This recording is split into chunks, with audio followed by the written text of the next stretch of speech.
안녕하세요. 제가 옛날부터 책을 읽거나 라디오를 듣는 것을 좋아했어요. 문학소녀 수준은 아니었고요. 그냥 취미가 그런 쪽이었던 셈이죠. 성격은 아주 소심했습니다. 아무래도 딸은 자라면서 엄마를 가장 많이 의지하고 기대게 되잖아요. 그런데 저는 어릴 적에 엄마를 여의었어요. 교통사고로 돌아가셨거든요. 야심한 밤 시간대에 일어난 사고였고 목격자는 없었습니다. 네, 뺑소니 사고였던 거예요. 그 당시에는 지금처럼 CCTV도 전국 곳곳에 보편화가 되어 있지 않던 때였고 차량마다 블랙박스가 없던 것은 말할 것도 없었으므로 뺑소니 차량을 찾는 것은 불가능에 가까웠습니다. 하지만 아버지는 어떻게든 가해자를 찾고자 하셨어요. 직접 뺑소니 사고의 목격자를 찾는다는 현수막을 제작해서 곳곳에 걸고 다니셨고 전단지를 만들어서 뿌리기도 하셨어요. 어렸던 저도 아버지 옆에서 멍한 얼굴을 하고 지나가는 사람들에게 전단지를 내민 적이 몇 번 있었습니다. 그러면 사람들은 안쓰럽고 불쌍하다는 시선으로 저를 바라봤었죠. 아이고 어쩌나 애가 아직 어리네. 근데 엄마가 그렇게 떠났으니 저 집이 정말 힘들겠구먼. 그래도 그렇지. 애아빠라는 사람은 일을 다려야 하는 거 아닌가? 저렇게 계속 뺑소니 차만 찾고 다녀서야 될 일인가? 내 머리로는 이해가 안 가네. 저래도 되는가? 사람들은 뺑소니 차량을 찾아내는 것에만 혈안이 되어 계셨던 아버지의 태도를 지적하기도 하였습니다. 사실 그 지적이 옳았지요. 아버지는 혼자가 아니셨고 어린 자식들을 책임지셔야 하는 위치에 계셨으니까요. 그러나 아버지는 전단지를 들고서 집을 나서는 일과에만 절여져 계셨습니다. 다른 건 모르시는 것처럼 구셨습니다.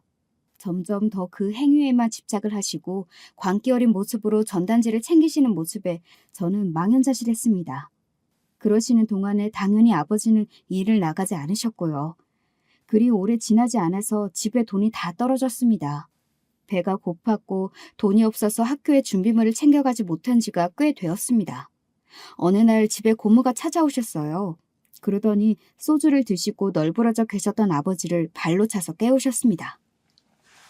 야, 이 자식아! 너 언제 정신 차릴래? 뭐야, 누나 연락도 없이 들이닥쳐서 왜 사람을 못 살게 굴어? 연락을 하면 네가 받기나 하니?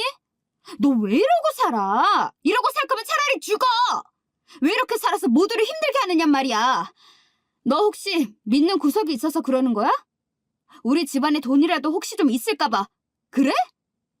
너한테 십시일반으로 돈을 걷어서 몇 푼 쥐어줄 거라고 생각했니? 야, 꿈 깨! 절대 그럴 일 없으니까!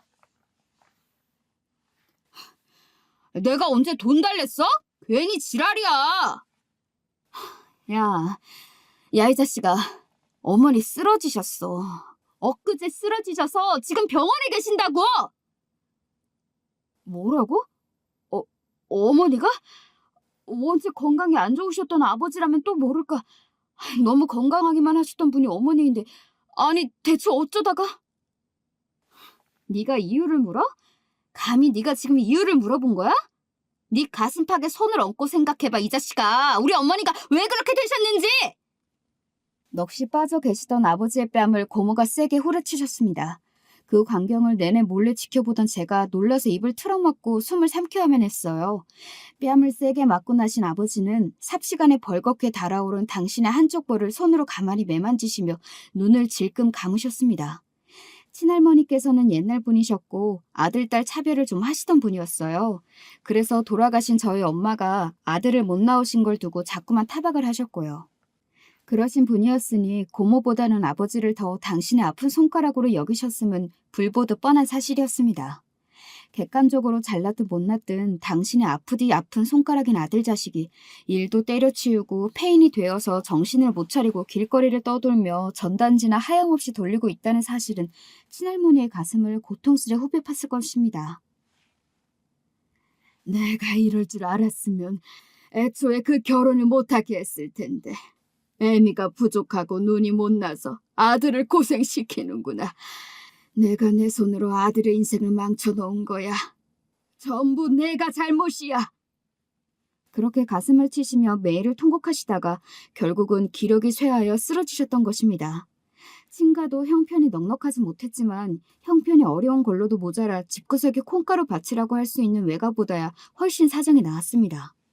외가를 논하자면 뭐 이런 집구석에 다 있나 싶을 정도였거든요. 가족들끼리 뿔뿔이 흩어져 산 그런 집안에 별 볼 일 없는 여자와 당신의 귀한 아들을 결혼시키는 게 아니었다고 하시면서 친할머니께서는 후회하고 또 후회하셨습니다. 병상에 힘없이 누워 계신 친할머니의 모습을 보고 나서야 아버지도 어느 정도 정신을 차리기 시작하셨죠. 다시 일자리를 구해서 돈을 벌겠다고 하셨습니다. 엄마가 사고로 돌아가신 이후 일을 갑자기 그만두시는 바람에 경력이 끊겼던 아버지는 이전보다 더 좋은 일자리를 얻으실 수는 없었어요. 급한 대로 일용직으로 근무를 하면서 돈을 벌겠다 하셨는데요. 그런 일의 특성상 규칙적인 출퇴근이나 정기적인 근무가 보장되어 있지 않았습니다. 그래서 아버지는 일을 다니시며 남는 시간에는 뺑소니 사고 목격자를 찾는 전단지를 돌리셨습니다. 아직 그 전단지를 안 돌린 동네를 찾는 것도 힘들 법했건만 아버지가 대단할 따름이었네요. 혹시 아버지가 전단지를 돌리러 다니시는 걸 아예 멈추지 못하셨기 때문일까요? 상태가 너무 안 좋으셔서 모든 사람의 걱정을 사기는 하셨어요. 설마 돌아가실 것이라고는 아무도 예상하지 못했던 그런 친할머니께서 얼마 후에 위독해지셨습니다. 아버지는 그때 다른 지역까지 가서 현수막을 거는 작업을 하시다가 그곳의 공무원과 마주쳐서 옥신각신을 하시는 바람에 연락이 온 걸 늦게 확인하셨습니다. 그래서 친할머니께서 돌아가시기 전에 시간을 거의 함께 못 보내셨어요. 아버지가 울면서 도착을 하셨고 친할머니께서는 흐릿한 시야로 당신의 아들을 간신히 알아보셨습니다. 그리고 유언을 남기셨어요. 그거 그만해라. 제발 나 죽고 나거든. 너 이제 그거 그만해라. 이 못난 애미의 마지막 부탁이다. 친할머니께서 뭘 그만하라고 그러시는 건지 그곳에 모인 모두가 알았습니다. 뜨거운 눈물을 흘리신 아버지는 그날 이후로 더 이상 뺑소니 사고의 실마리를 찾는 것을 그만두었습니다. 드디어 관두신 채 일만 다니기 시작하셨지요. 저는 아버지의 눈치를 보면서 집안일을 싹 다 해놓았었습니다. 좁은 집을 반질반질하게 매일 닦았고 있는 재료들로 밥도 차려놓고 항상 그렇게 지냈지요. 어린아이가 철이 빨리 드는 것에는 다른 환경이 필요하지 않더라고요. 가정 환경이 각박하고 힘들고 정서적으로 기댈 데가 없으면 자연스레 그렇게 되는 것이었습니다. 친할머니께서 눈을 감으시고 3년이 흘러서 친할아버지께서도 돌아가셨어요. 바로 이때부터 몇 없던 친가 쪽 친척들하고 왕래가 다 끊겼고요. 고모를 비롯한 어른들이 아버지를 원망하셨습니다. 이게 다 너 때문이야. 너만 멀쩡하게 굴었어도, 아니, 애초에 너만 없었어도 우리 부모님이 그렇게 가시는 일은 없었어. 증오 어린 눈빛과 가시돋친 말들이 아버지에게 향했습니다. 그 이후로 아버지는 술독에 빠져 사셨습니다. 왜 모두가 나를 탓하지? 나는 내가 꼭 피해자인 것만 같은데 왜 다들 나를 원망하고 내 잘못이라고 그렇게만 말을 할까? 깊은 새벽 아버지는 김치 몇 조각에 소주 한 병을 곁들여 목 뒤로 넘기실 때마다 푹 잠긴 목소리로 그렇게 혼잣말을 내뱉으셨습니다. 그 모습이 너무 초라해 보이고 너무 슬퍼서 저는 감당하기 어려웠던 것 같아요. 그래서 아버지의 그런 모습을 발견할 때마다 황급히 모른 척하면서 고개를 돌렸던 듯 싶습니다. 외면하는 것이 저의 최선이었던 거예요. 하지만 그때 만약에 그런 순간마다 제가 아버지의 곁으로 가서 앉고 이야기를 들어드렸다면 어땠을까? 적어도 그 슬픔과 외로움을 나눠 가질 수 있지는 않았을까? 이런 아쉬운 후회가 제 가슴속을 휘젓습니다. 일용직을 전전하시면서 그렇게 술만 드시니 아버지의 건강이 상하는 것은 어찌 보면 예견된 수순이었습니다. 저는 그런 아버지를 봐오면서 커온 아이였고 그래서 제가 어떻게든 아버지를 모셔야 한다는 생각이 강했습니다. 제가 고등학교 때 아버지가 결국 건강이 크게 망가져서 쓰러지셨고요. 애써 벌어온 돈, 모은 것도 거의 없다시피 하는데 그걸 또 이렇게 날리기까지 하는구나. 빌어먹을 세상, 이 빌어먹을 발자! 병원에서 저희 아버지가 그렇게 비통해 하시는 모습을 보면서 저는 숙연하게 고개를 떨고 왔습니다. 저는 전문대학교에 진학을 했어요. 그리고 2년이라는 재학 기간 동안 한 번도 쉬는 법 없이 아르바이트를 다녔습니다. 한 번에 아르바이트를 3개씩 다닐 때도 있었네요. 학기 중과 방학을 가리지 않았고요. 평일과 주말의 구분도 없었습니다. 무조건 사활을 걸고 미친 듯이 열심히 해냈어요. 어떻게든 하면 된다는 각오였고요. 대학 졸업과 동시에 일자리를 잡았는데 반년이 채 지나지 않아서 저에게 닥쳐온 비극을 마주하게 되었습니다. 제 나이가 그때 고작 22살이었는데 암 선고를 받았던 거예요. 하늘이 노래지더군요. 천만다행으로 저는 아직 초기였죠. 그러나 열심히 살아온 저에게 왜 이런 고통이 찾아왔는지 이해가 안 돼서 세상이 원망스러웠고 쉽사리 무력감을 떨쳐낼 수가 없었습니다. 저에게 여동생이 하나가 있습니다. 여동생은 이때 고등학생이었는데요. 저와는 성격이 완전히 딴판인 아이였어요. 제가 소심하고 내향적이고 조용하고 차분하고 인내심 강하고 이런 성격이었다면 제 여동생은 아주 외향적이고 적극적이고 공격적이었습니다. 말을 직설적으로 다 내뱉었어요. 이제 본격적으로 사회생활을 해보려던 제가 암 선고를 받고 하루아침에 암 환자 신세로 전락해버렸을 때 여동생이 어떻게 굴었는지 혹시 예상이 가시나요? 쌍으로 나자빠졌네. 웃겨 죽겠다. 아버지와 저 두 사람 다 몸이 아파서 주저앉은 형국을 두고 여동생이 그런 말을 하면서 비웃었습니다. 그러면서 저를 향해 끊임없이 조롱을 내뱉었고요. 하찮은 인생이 바로 이런 거구나. 내가 언니를 보면서 배우네. 너 진짜 말을 그따위로 뱉을 거야? 아픈 사람한테 너는 그러고 싶어?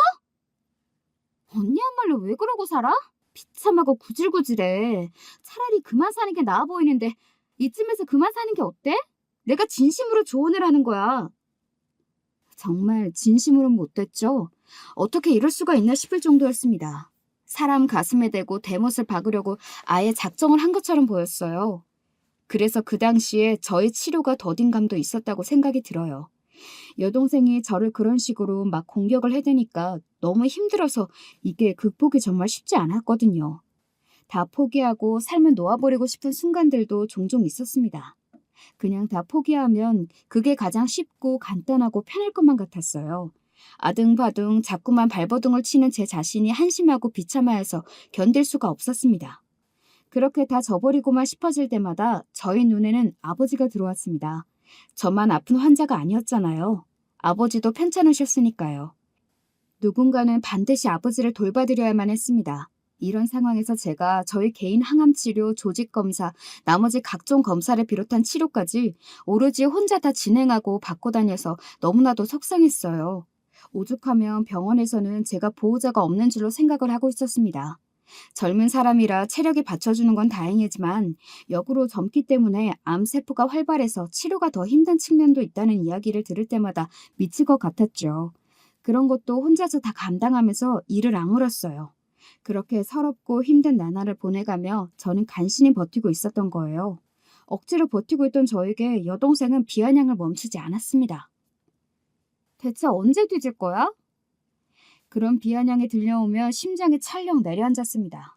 우울한 기분도 달랠 겸 그 당시에 제가 라디오를 유독 자주 들었는데요. 라디오를 들으면서 글을 끄적거리고 있으면 어느샌가 여동생이 그런 저를 발견하고서는 짜증을 냈습니다. 뭘 자꾸 적는 거야? 그래봤자 쓰레기밖에 더 돼? 제발 종이 아까운 짓 좀 하지 말아줄래?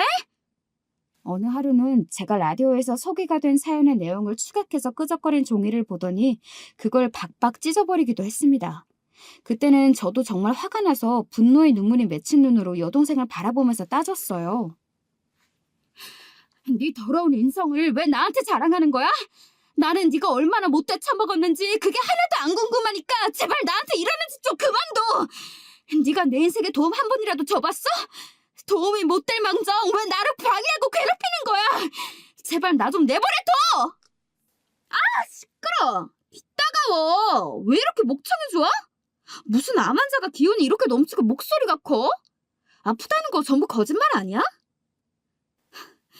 너는 여태까지 나한테 고래고래 소리라는 소리는 다 질러놓고 내가 처음으로 목소리 좀 내겠다는데 그것도 안 되는 거야? 어?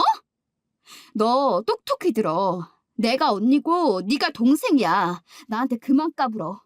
내가 너보다 몇 살이 많은 줄 네가 까먹고 사는 거니? 내가 너보다 밥을 먹어도 한참을 더 많이 먹고 살았어. 그래, 맞아. 언니가 나보다 나이가 더 많지. 그래서 더 오래 살았고 밥도 더 많이 처먹었지. 엄마가 차려준 밥도 나보다 더 많이 먹어봤고 엄마하고의 추억도 나는 기억에 거의 없는데 언니는 다 기억하잖아. 엄마가 돌아가신 지가 언제인데 너는 왜 이제 와서 엄마 이야기를 꺼내고 그래? 나는 언니가 원망스러워. 언니 때문에 우리 엄마가 돌아가신 거야. 너 미쳤니? 진짜 돌아버렸어? 엄마가 돌아가신 게 왜 나 때문이라는 거야? 너 아버지가 뺑소니 사고 목격자 찾는 전단지 뿌리고 현수막 거시느라 몇 년을 고생하셨는지 몰라서 이래? 엄마는 사고 때문에 돌아가셨어. 아니, 언니 때문이야. 그때 나는 너무 어렸지만 이것 하나만은 똑똑하게 기억해. 언니가 그 밤에 머리에 열이 나고 아프다고 짜증내고 징징거리면서 오만 난리를 다 치는 바람에 엄마가 뭐라도 사오겠다고 하시면서 나가신 거였잖아. 언니를 달래보려고 엄마가 그날 나가신 거였어. 언니 때문이야. 언니만 아니었어도 엄마는 그때 안 나가셨어. 사고를 당하지도 않으셨겠지. 그러니까 언니가 엄마 죽인 거야! 현기증이 나서 눈앞이 흐려졌습니다. 엄마가 그때 왜 그 밤에 외출을 하셨던 것인지 잊고 있었어요. 그 이유가 뭔지 생각이 안 났습니다. 여동생의 말을 들으면서도 헷갈렸죠. 저 이야기가 맞는지 아닌지 확신이 안 내려졌습니다. 제 기억 속에는 분명 없는 이야기인데 여동생이 악에 받쳐서 저러는 걸 보니까 정말인가 싶기도 하고 너무 당황스럽고 절망스러워서 눈물이 나왔습니다. 그런 저를 비웃은 여동생은 또다시 모진 말을 남긴 채 등을 돌렸고요. 고민하던 저는 아버지에게 말씀을 드리기로 했습니다. 편찮으신 아버지가 여동생의 만행이라든가 못된 태도 같은 걸 낱낱이 알게 되신다면 좋지 않을 것 같았으나 제 가슴속에 내려앉은 돌덩이를 치울 방법이 달리 떠오르지 않았어요. 그래서 그간 여동생과의 일을 다 말씀드렸고요. 여동생이 주장하는 엄마가 돌아가시던 그날의 상황에 대한 것도 여쭈어 보았습니다. 그게 사실이라면 여동생이 저를 원망하고 함부로 대하는 것도 아주 극히 일부나마 이해가 되는 게 아닌가 싶어서 너무 괴로웠어요. 아버지, 제가 정말로 그랬던 거예요? 저 때문에 엄마가 그 밤에 나가셨던 거예요? 저는 원망의 화살은 맞아도 마땅한 사람이었던 거냐고요. 조용하게 참고만 살았던 제가 아버지 앞에서 울며 불며 따진 것은 그 순간이 처음이었습니다. 모든 이야기를 듣고 나신 아버지는 충격에 빠지신 얼굴로 신음하시다가 다음번에 대답을 해주겠다고 하셨어요. 그 대답이 저는 제가 정말로 그랬었다는 확인 사살인 것만 같아서 너무나도 힘들었습니다. 그래서 차마 아버지를 향해 지금 당장 대답을 해달라는 강요를 드릴 수가 없었습니다. 그러면 괜히 저만 더 빨리 상처받고 끝낼 것 같았거든요. 저는 곧 아버지한테 오만 이야기를 다 해버렸던 것을 후회하게 되었습니다. 갑자기 아버지의 상태가 악화가 된 것입니다. 내 실수였어. 아버지가 받으실 충격을 더 우선시했어야 됐는데 나만 생각하느라 내 속이 편해지고 싶어서 온갖 말씀을 다 드려버렸어.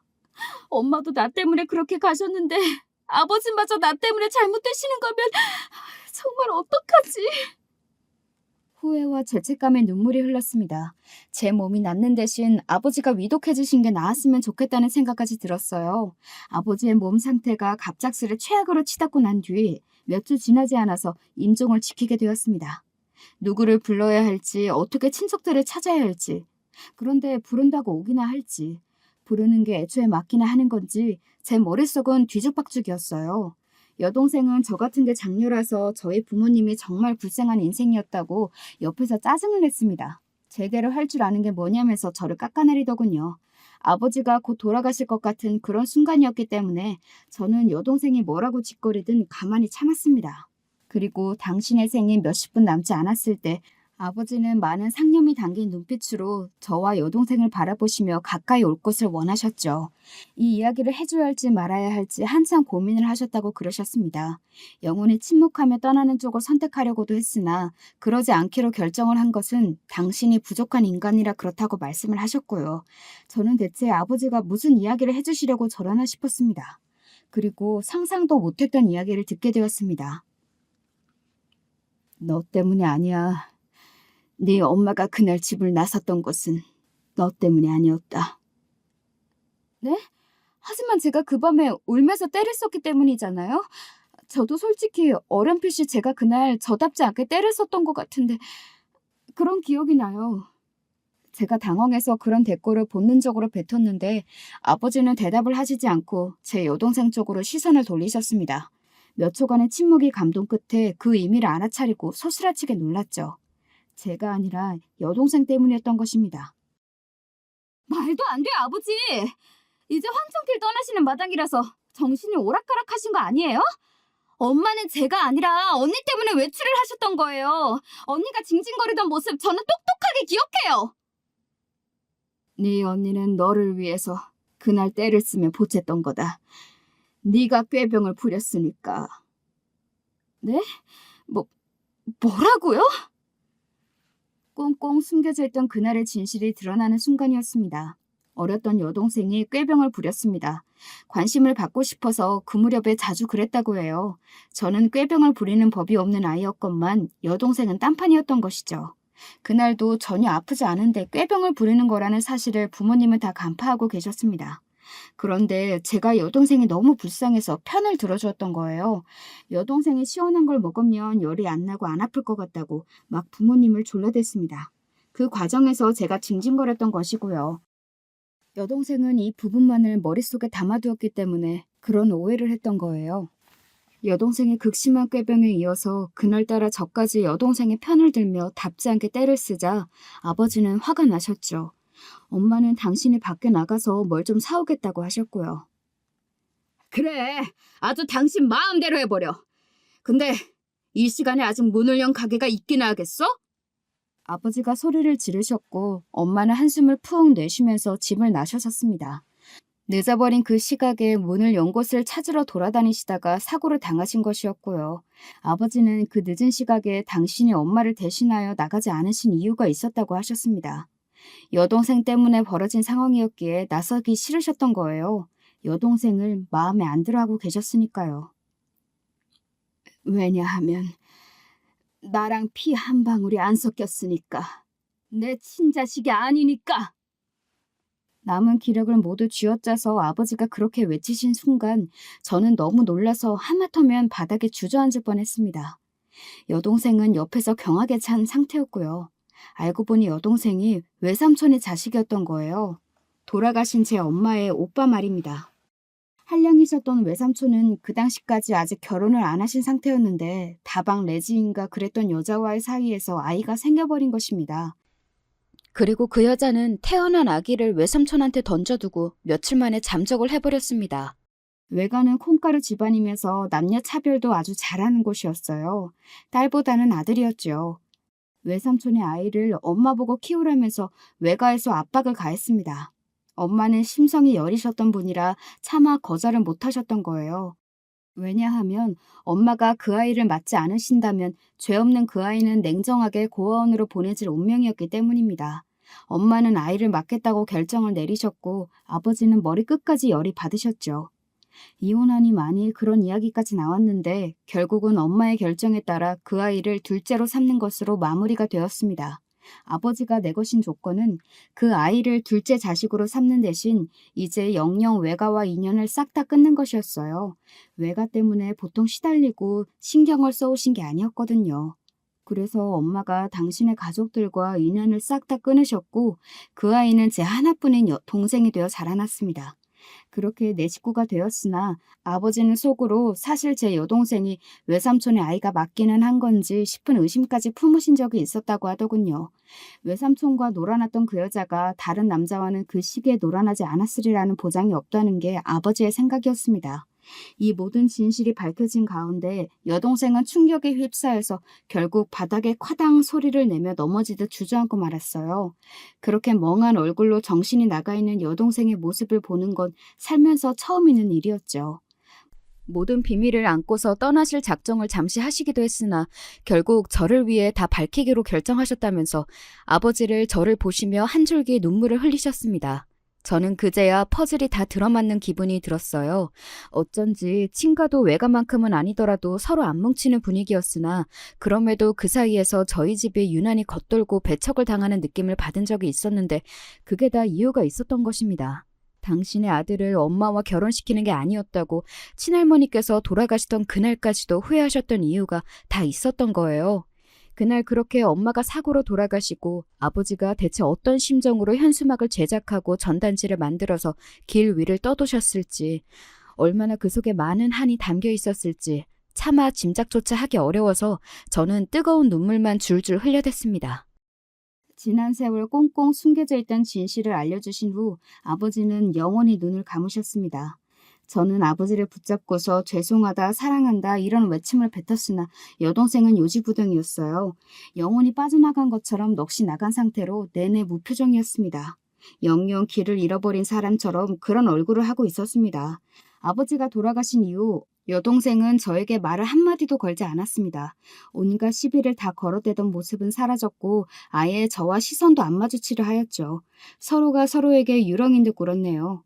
이제 여동생을 어떻게 대해야 할지 모르겠는 건 저도 마찬가지였어요. 건강 회복에만 전념하라고 아버지가 저에게 신신당부를 남겨주셨기 때문에 저는 돌아가신 아버지를 위해서라도 다른 것보다 제 건강을 되찾는 일에 집중하고 몰두하기로 했습니다. 그렇게 지내다 보니 금세 여동생의 고등학교 졸업이 다가왔어요. 어찌해야 하나 고민하던 저에게 여동생이 먼저 다가와서는 이렇게 말을 하더군요. 앞으로 내 인생 내가 알아서 살게. 2달 내로 집에서도 나갈 거야. 뭐? 너 혹시 학교는? 대학교는 가는 거지? 언니가 상관할 바 아니야. 죽이 되든 밥이 되든 나는 다 알아서 살 테니까. 언니도 이제 혼자 알아서 잘 살아봐. 괜히 암 때문에 죽지나 말고. 그렇게 말을 하는 여동생의 표정은 건조하기만 했습니다. 저는 여동생을 붙잡아야 하는 것인지 연락을 하고 지내자며 부탁을 해야 하는 것인지 정말 아무것도 정확히 알 수가 없었어요. 그저 심란하기만 했죠. 여동생이 집을 떠나기 전에만 제 마음을 확실히 정리해서 대화를 나눌 생각이었는데요. 어느 날 외출했다가 집에 와보니까 여동생의 짐이 하나도 없더라고요. 남기고 간 건 작은 쪽지 하나였고 거기에는 나 찾지 마라고 적혀 있었습니다. 그 작은 종이를 붙잡고 한참을 울었습니다. 이제 저희 곁에는 아무도 남지 않았다는 생각이 밀려든 순간 걷잡을 수 없이 외로워졌기 때문입니다. 저는 철저히 혼자였죠. 무거운 고독이 저를 덮쳐와 짓눌렀습니다. 그러나 짓눌려질지언정 죽지는 않기로 했습니다. 병원에서 이제 걱정 안 해도 된다는 말을 들었기 때문입니다. 저는 삶의 의욕을 활활 태우기로 했어요. 끝없는 우울과 고난이 날아드는 게 나의 인생이고 운명이라면 그래 오냐 어디 한번 내가 정면으로 부딪혀주마. 그 다음에 뭐가 날아들지 나도 기대가 된다. 하나도 안 무서우니까 어디 한번 와봐라. 이렇게 생각하기로 작정을 했기 때문입니다. 억지로 웃는 가짜 웃음도 진짜 웃음이 내는 것과 똑같이 신체에 영향을 미친다는 뉴스를 봤습니다. 그 이후로는 밖에서 억지로 잘 웃고 다녔어요. 입에는 웃으면 복이 온다잖아요 라는 말을 버릇처럼 달고 다녔습니다. 다시 정식으로 시작한 사회생활도 즐겁고 씩씩하게 해내려 매사에 노력과 최선을 다했습니다. 저는 어느새 가족 하나 없는 고아인데 누구보다 맑고 명랑한 사람이라는 주변의 평가를 받고 있었습니다. 주변에 좋게 보여서 나쁠 것은 하나도 없더라고요. 이득이면 이득이었죠. 저를 좋게 봐준 사람들 덕분에 또 제가 좋은 사람들을 소개받아서 인맥이라는 것도 만들어 볼 수 있었고요. 그러다가 남편을 만나서 결혼까지 하게 되었습니다. 저 같은 조건의 여자도 혹시 결혼이라는 걸 할 수 있을지 혼자 맞이했던 아버지의 첫 기일 때 저는 청승을 떨며 그런 고민을 했었죠. 결혼을 하려면야 하겠지만 아주 괜찮고 멀쩡한 남자를 제가 만나기를 어려울 거라는 냉정하고 객관적인 평가를 내린 바 있었는데요. 때로는 세상의 일이 예측되는 계산대로만 흘러가지 않더라고요. 제 남편은 4남매 집안의 셋째였습니다. 위로는 형이 2, 아래로는 막내 여동생 하나가 있었죠. 시댁은 빼어나게 잘 살지는 못했으나 적어도 돈 때문에 걱정하면서 살아본 적은 없는 집안이었어요. 3형제가 모두 무난하게 4년제 대학을 나왔고요. 큰아주버님은 사회생활에 첫 발을 내디디셨던 회사에서 한 번도 이직을 안 하시고 근속 중인 분이셨습니다. 조용하고 우직하고 성실하신 분이었고요. 작은 아주버님은 기계를 고치러 다니는 일을 하셨습니다. 마찬가지로 성실하신 분이었고 기계 쪽에 다방면으로 일가견이 있으셔서 이래저래 많이 바쁘신 분이었어요. 2분 다 결혼들을 하셨는데 형님 2분은 공통적으로 직업은 뚜렷하게 있다고 보기 어려웠으나 친정 집안이 유복한 편이었습니다. 아주버님들이 재산이 좀 있다고 할 수 있는 처가들을 두셨으니 결혼을 똑같이 잘하신 셈이었죠. 제 남편 또한 자기 형들하고 성격이 비슷합니다. 내성적인 편이고 성실했죠. 평범한 중소기업에서 재직 중이었어요. 가타부타 말을 많이 하지 않고 자기 할 일을 잘하니 남편은 주위에서 평판이 좋았고 여자들에게서 인기도 좋았습니다. 그런 남자와 제가 결혼을 하게 되었으니 인생이 흘러가는 게 너무 의외라는 생각이 들었네요. 저에게 가족이 없다든지 모아놓은 돈이 너무 적다든지 재산이라고는 오래된 작은 빌라 한 채가 전부이라든지 하는 그런 객관적인 저의 조건들을 남편은 신경도 쓰지 않았습니다. 내가 좋으면 된 거지. 사람 마음은 원래 그런 걸 보고 움직이는 게 아니야. 그렇게 말을 하는 남편을 보면서 저는 이 남자가 속물적인 것하고는 꽤 거리가 멀다는 것을 단번에 알 수 있었네요.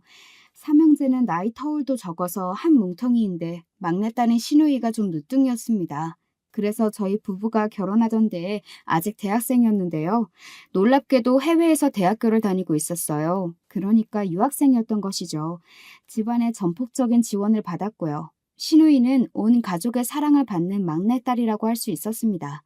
시부모님께서 연세가 좀 있으셨는데 아들들은 알아서 잘하고 잘 사는 시커먼 사내 놈들이라 아무 걱정도 안 되지만 멀리 타국에 보내놓은 어여쁜 딸내미는 하루에 12번도 더 걱정이 된다고 하셨습니다.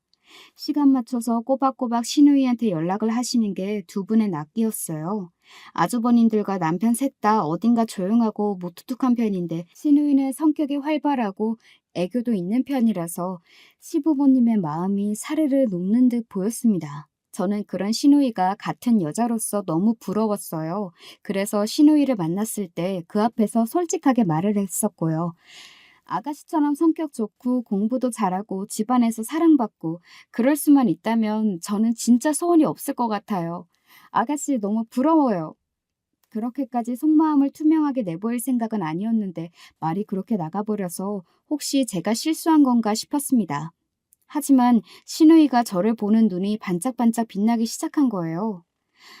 오빠들이 자꾸 저한테 너는 언제 철이 들 거냐고 평생 철이 없게 생겨먹었다고 장난으로 막 그렇게 말을 하는데요. 사실 저는 제가 진짜 철이 좀 없다고 생각을 하거든요. 누군가 저한테 부럽다고 말을 해주면 저는 그게 그렇게 좋을 수가 없어요. 잘났다는 소리 듣는 게 세상에서 제일 즐거워요. 해맑게 웃는 시누이를 보면서 당황한 마음도 잠시 직설적인 말을 하는 성격의 사람이 고난과 역경 같은 걸 모르고 늘 자기 편인 사람들에게 둘러싸여서 자라나면 이런 어른이 되는구나 이런 생각이 들면서 저도 모르게 고개가 끄덕여졌고 웃음이 지어졌어요. 여동생이 얼핏 떠올랐지요. 시누이가 저를 무척 마음에 들어 했는데요. 그러자 자동으로 시부모님 역시 저를 마음에 들어 하셨습니다. 그러나 형님들은 저를 마음에 안 들어 하셨어요. 미친 거 아니야? 고아라니 격이 떨어지는 것도 정도가 있는 법인데 고아는 좀 너무한 거 아닌가? 그러게 말이에요. 그렇게나 수준 낮은 동서가 생길 줄은 상상도 못했어요. 완전히 실망이에요. 역시 그렇지? 나는 고아라는 거 알았을 때부터 보통 악바리가 아닌 게 느껴지더라. 가족이 없으니까 불려시가 되어서 이 세상을 살아남았구나. 두 분은 저 같은 여자와 결혼을 한 남편에게 실망을 했다고 그러셨습니다. 제가 마음에 안 들어서 짜증을 부리시는 두 분의 모습을 저는 목격하고 말았는데요. 제 욕을 신나게 하시다가 저를 딱 발견하셨는데 머쓱하게 딴청을 피우면서도 미안하다는 소리는 안 하시더라고요. 오해라는 소리는 더더욱 안 하셨고요. 그때는 신혼여행을 다녀와서 얼마 안 지난 시점이었습니다. 저는 신혼여행지에서 형님들을 위해 그곳에서만 파는 특별한 소품 한 가지씩이랑 명품 브랜드 립스틱을 면세점에서 하나씩 직접 골라서 사드렸는데 그래서 설마 저를 그렇게나 싫어하실 줄은 몰랐어요. 제 욕을 하시던 와중에 립스틱 욕도 같이 하시더군요. 누구 코에 붙이라고 그런 작은 사이즈를 사왔냐고 하시면서 명품 기분만 낸 거지 명품 같지도 않은 선물이라서 웃음만 나온다나 뭐라나. 와, 제가 못된 언행에 면역이 되어 있는 사람인데도 형님들 두 분 다 정말 못되셨더라고요. 제가 어떤 사람인지 직접 겪어보지도 않으시고 무작정 선입견만 가지시고 제가 고아라면서 우습게 깔보시는 게 너무 속상했습니다. 괜히 저처럼 부족한 여자하고 결혼하는 바람에 집안 내에서 이런저런 시끄러운 일이 생긴 거라고 남편이 혹여나 그렇게 여길까봐 형님들이 저를 볼 때마다 흉을 보고 면박을 주어도 남편한테는 전혀 이야기를 안 했어요. 그 어디에도 티를 안 했고요. 제 나름 알아서 해결을 보고 형님들과 시간을 들여서 천천히 친분을 쌓아가야겠다는 굳은 다짐만 먹고 있었습니다. 하지만 제 바람과는 달리 형님들이 자꾸만 두 분이서만 붙어 다니시고 저는 전혀 안 끼워주시고 아예 배척을 해버리시니까 저로서는 도저히 비집고 들어갈 틈이 안 보였어요. 그러던 어느 날 저는 형님들의 못된 발언 앞에서 눈물을 흘리는 꿈을 꾸었습니다. 자고 일어났는데 이상하게 여동생 생각이 그날따라 너무 강하게 나는 거예요. 자기를 평생 찾지 말라면서 떠났던 제 여동생인데 말이죠.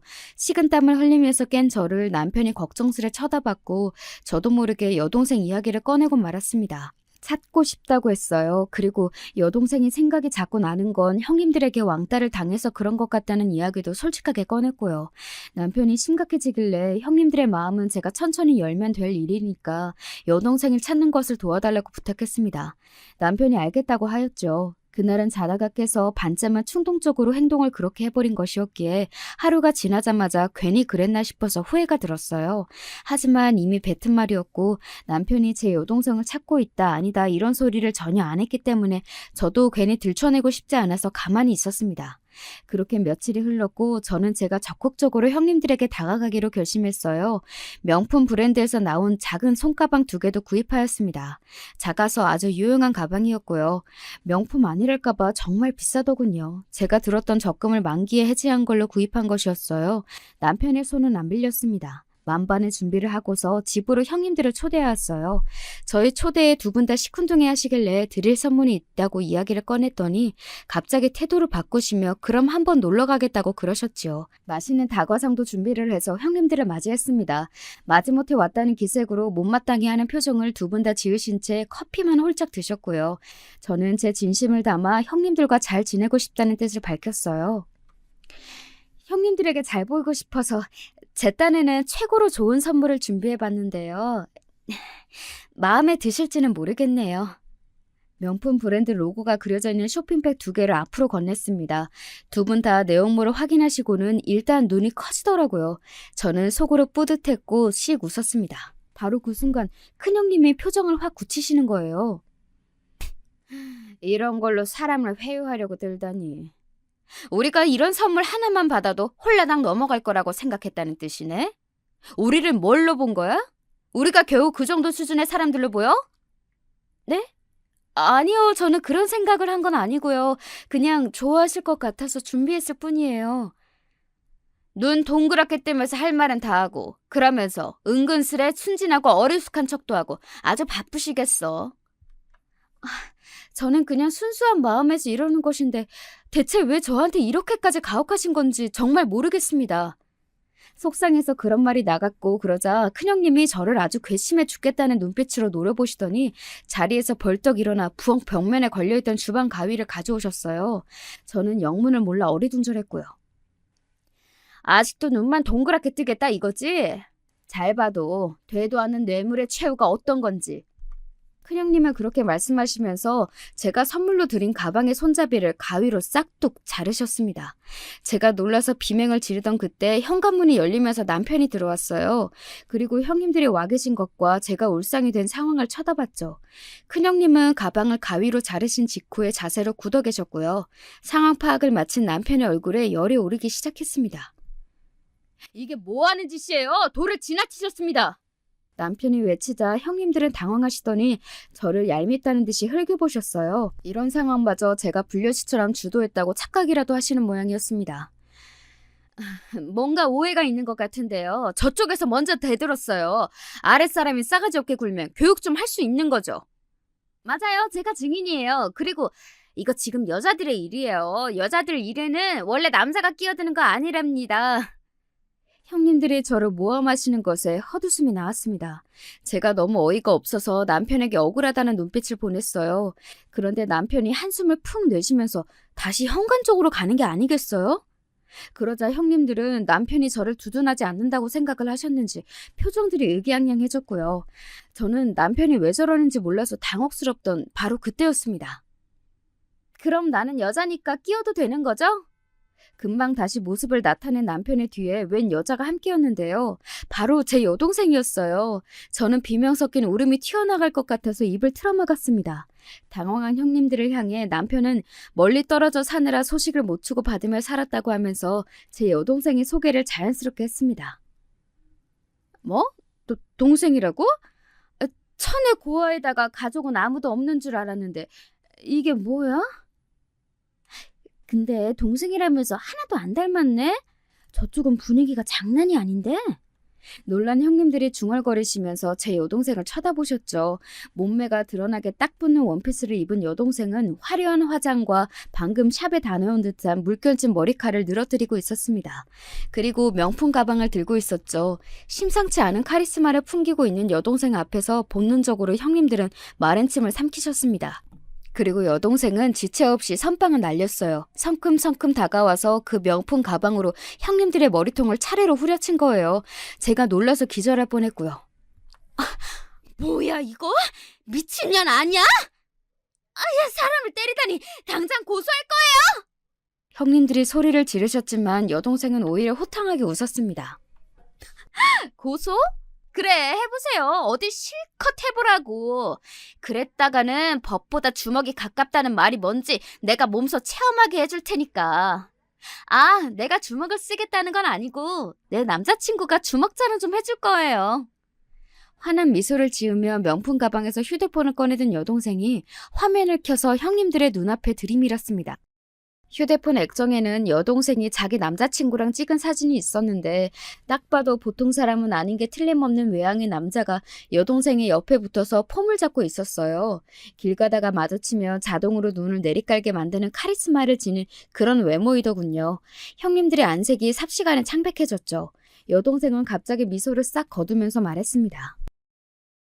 어이 아줌마들, 귀 끄면 똑바로 후비가 잘 들어라.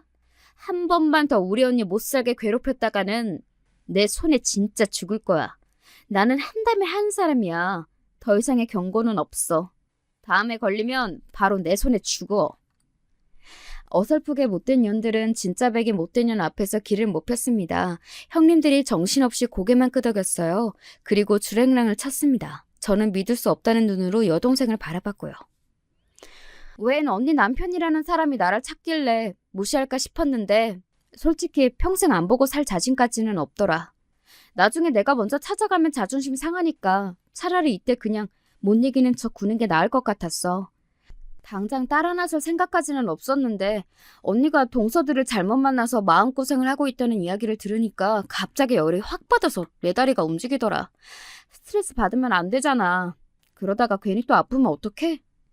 여동생이 괜히 천장이나 바라보면서 시큰둥한 말투를 냈어요. 그게 부끄럽고 민망해서 그렇다는 걸 여동생 딴에는 정말 최선을 다해서 모든 감정 표현을 다하고 있는 중이라는 걸 저는 알 수 있었습니다. 그래서 아무런 대답을 하지 않고 먼저 다가가 여동생을 안아주었어요. 징그럽게 이게 뭐하는 짓이냐고 짜증을 내던 여동생도 제 울음소리를 듣고는 조용해지더군요. 출생의 비밀이 어떻게 얽혀있든 어찌됐든 간에 저희는 자매였습니다. 그 분명한 사실을 그 자리에서 깨달았어요. 제 여동생을 찾아 나서준 남편의 활약도 빼놓을 수 없었기에 너무 고마웠고요. 이제 여동생을 되찾아서 그런 걸까요? 저는 더 이상 형님들에게 인정받고 친해지고 싶어서 눈치를 보지 않았답니다. 그러고 싶지 않아지더라고요. 반대로 이제 그쪽에서 제 눈치를 보기 시작했죠. 시부모님께서는 며느리들끼리 서로 조심스레 대하면서 지내는 게 보기 참 좋다고 하셨고, 아주버님들은 제가 집안에 들어온 이후로 당신의 부인들이 성격이 얌전해지고 착해졌다면서 참 신기한 일이라고 하셨답니다.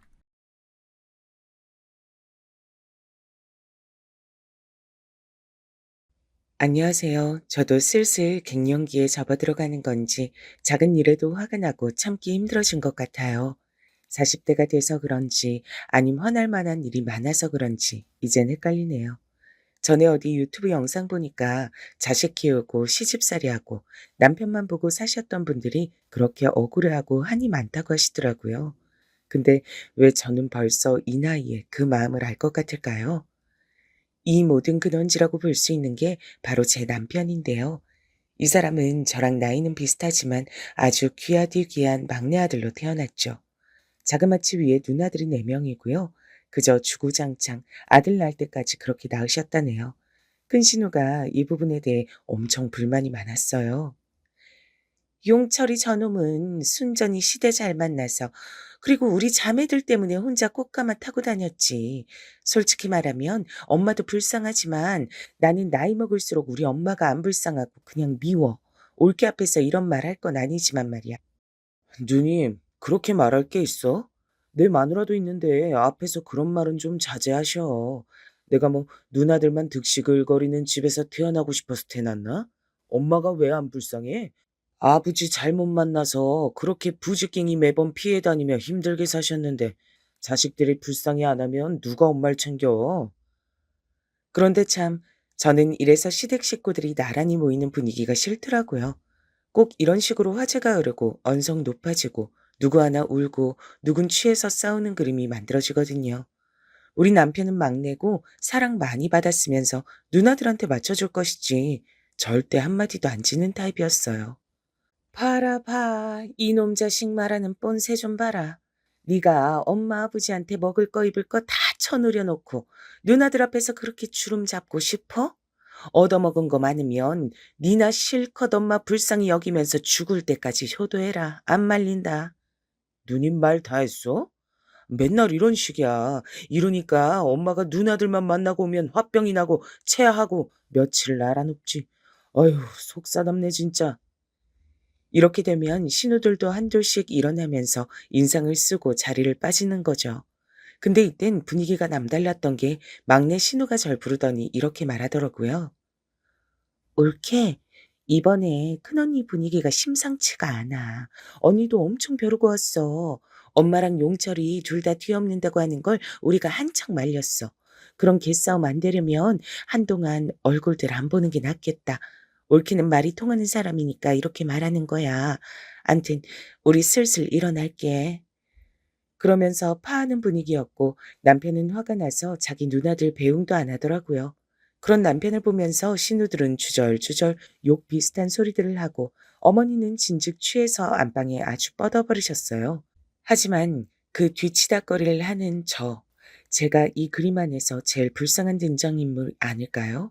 저러고들 다 밀물 썰물 빠지듯 사라지면 남편은 그냥 자기도 안방 가서 벌렁 들어눕거든요.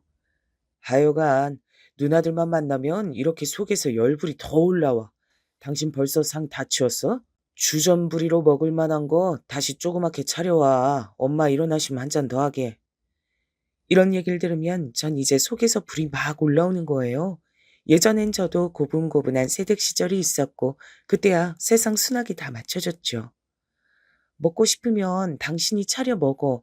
나 지금 여기 상 치우느라 허리가 휘게 생겼는데 어쩜 그래? 같이 좀 나와서 도우라고. 어이구, 이렇게 밥상 받을 때마다 상 눈치를 보고 빌어야 되겠어? 됐어, 필요 없어. 이러면서 문을 쾅 닫아버리는 인간이 연애 땐 저에게 별이고 달이고 다 윽박질러서 따다 줄 것처럼 굴었답니다.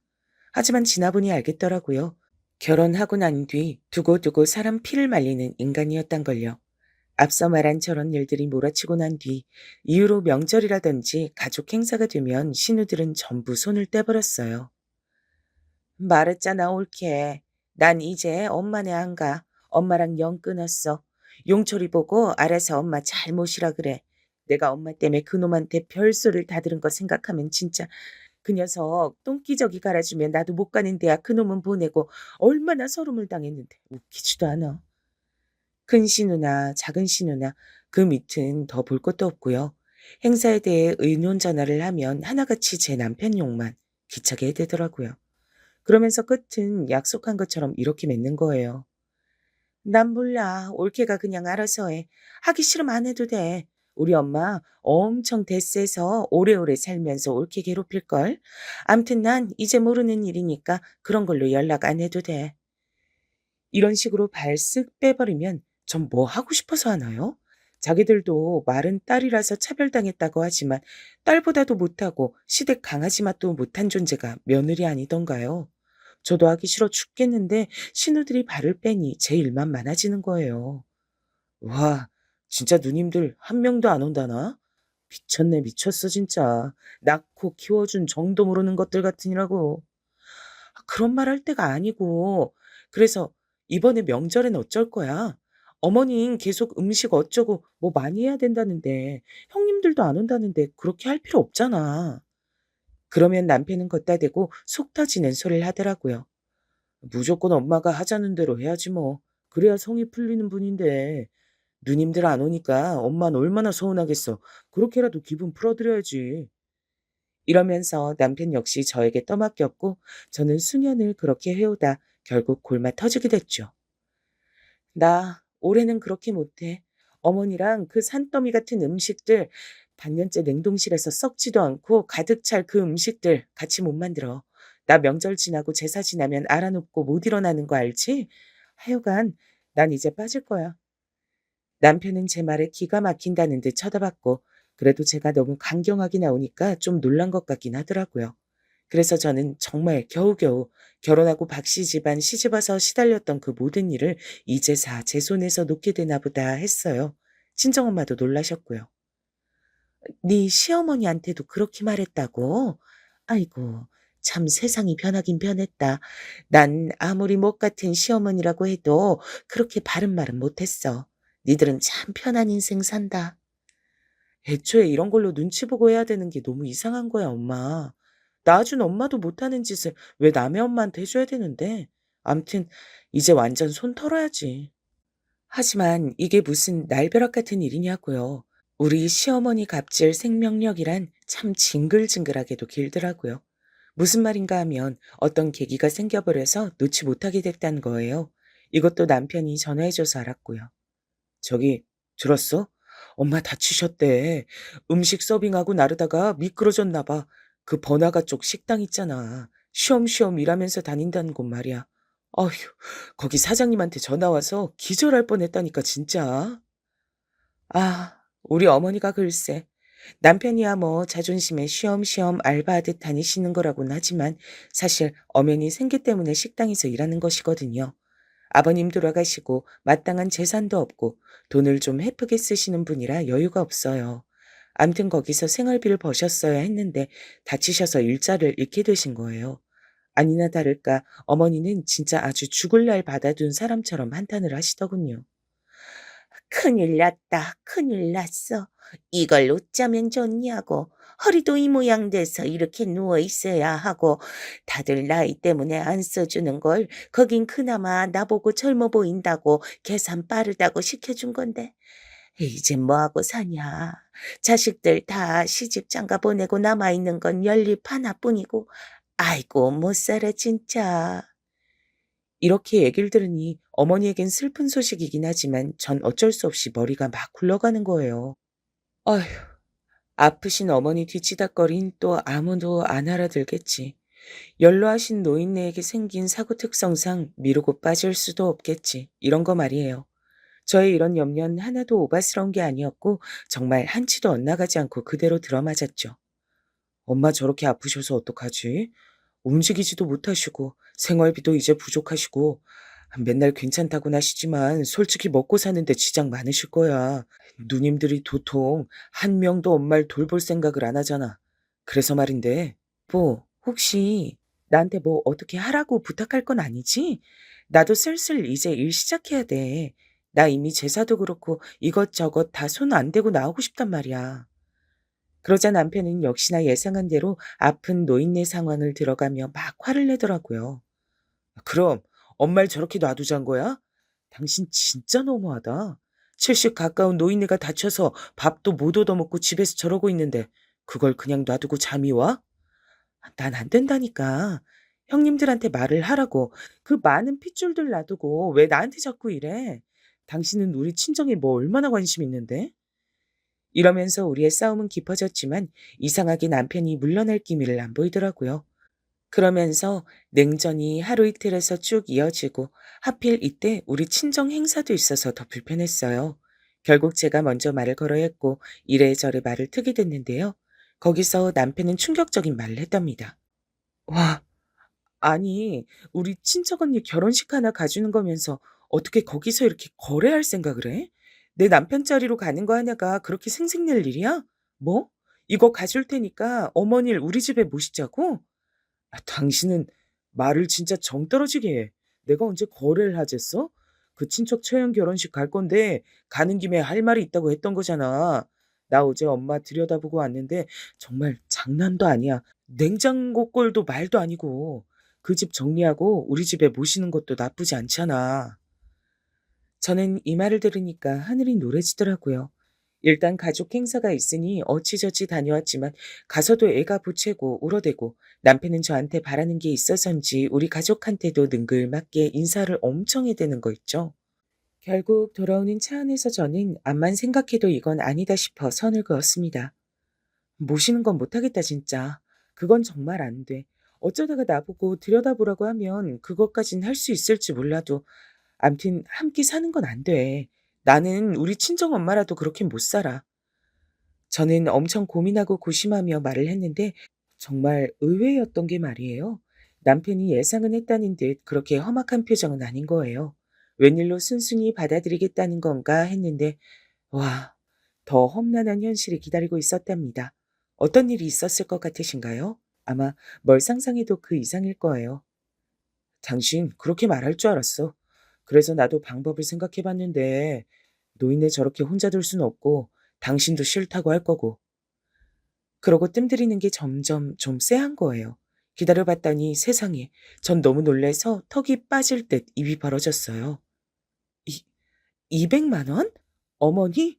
어머니한테 매달 그렇게 200만 원씩 드리자고? 그럼 어쩔래? 엄마 다리 저렇게 대고 질질 끌면서 움직이셔야 돼. 게다가 나가서 일하는 건 완전 불가야. 치료도 받아야 되고 생활도 해야 하는데 그래서 내가 모시자고 했던 거 아니야. 살림 합치면 집도 합쳐서 돈도 남고. 됐으니까 모시는 얘긴 그만하고 돈 200을 얼마나? 언제까지 드리겠다는 건데? 이번 달 한 달만 드리자는 건 아닐 거 아니야. 당연하지. 몸 아팠다가 낫는 게 어디 엄마 마음대로 되냐? 난 최소 6개월은 그리 드려야 된다고 생각해. 아, 정말 전 이때 차창 밖으로 흘러가는 모든 것들이 다 허영과 꿈처럼 보이더라고요.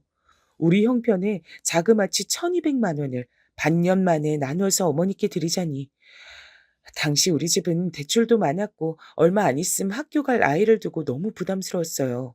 근데 이렇게 선택을 할 시간을 남편은 전혀 주질 않는 거예요.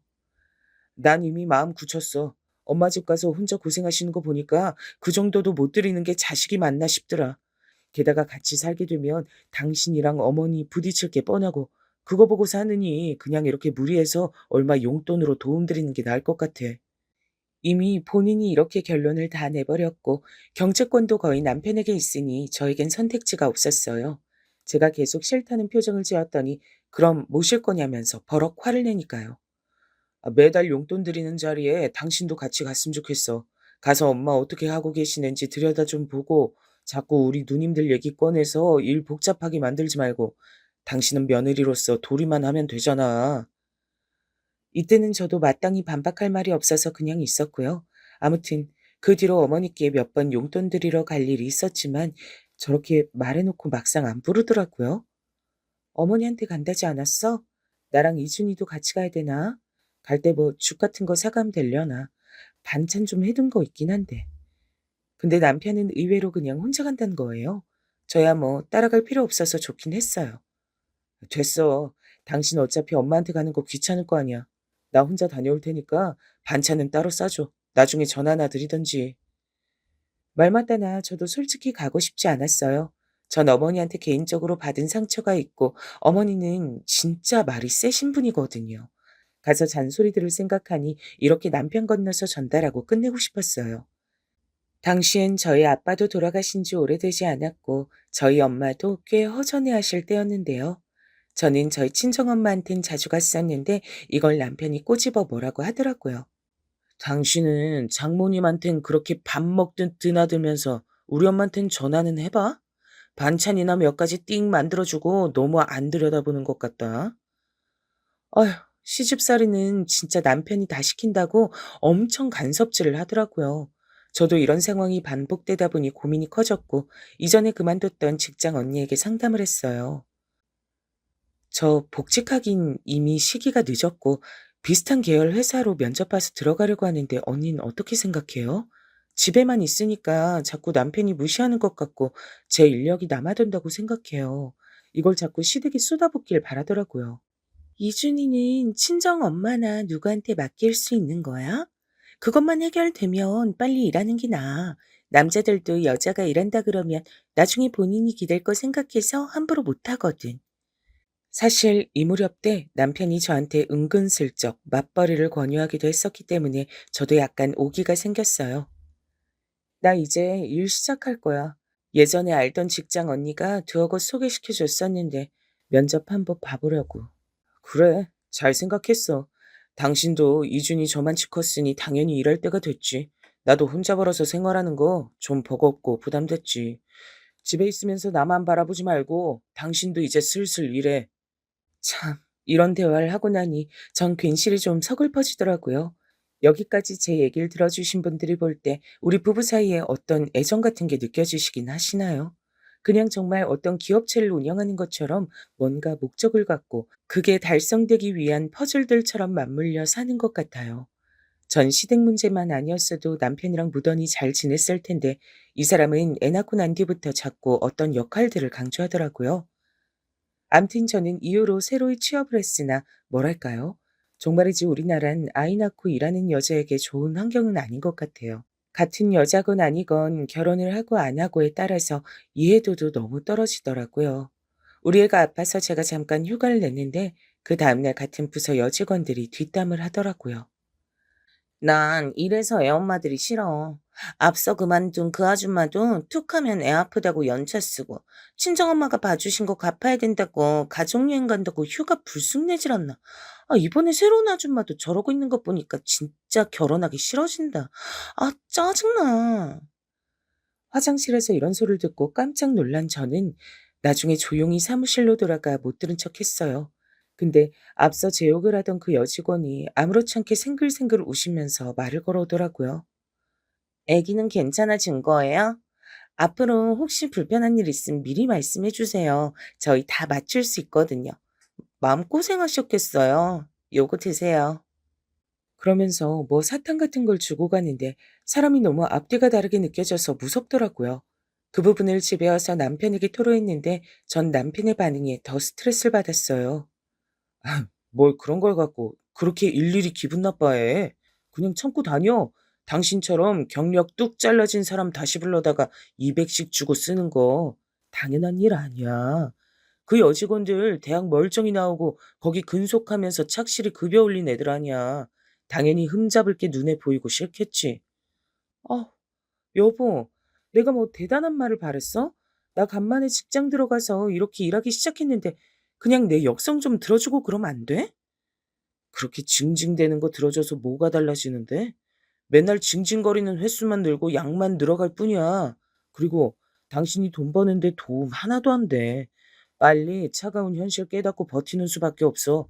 반대로 난 밖에서 얼마나 고생하는지 알겠지? 알면 좀 잘해. 정말 정나미가 뚝뚝 떨어지는 말투로 이렇게 얘기하는데, 그래요. 저도 맘 같아선 이 모든 걸 깨부시고 당당하게 직장 다니고 남편 코도 납작하게 해주고 싶었더랬죠. 하지만 애들은 왜 엄마가 일하기 시작하면 그렇게 아픈 걸까요? 저희 친정엄마가 애를 봐주셨는데 글쎄 독감에 걸렸다지 뭐예요.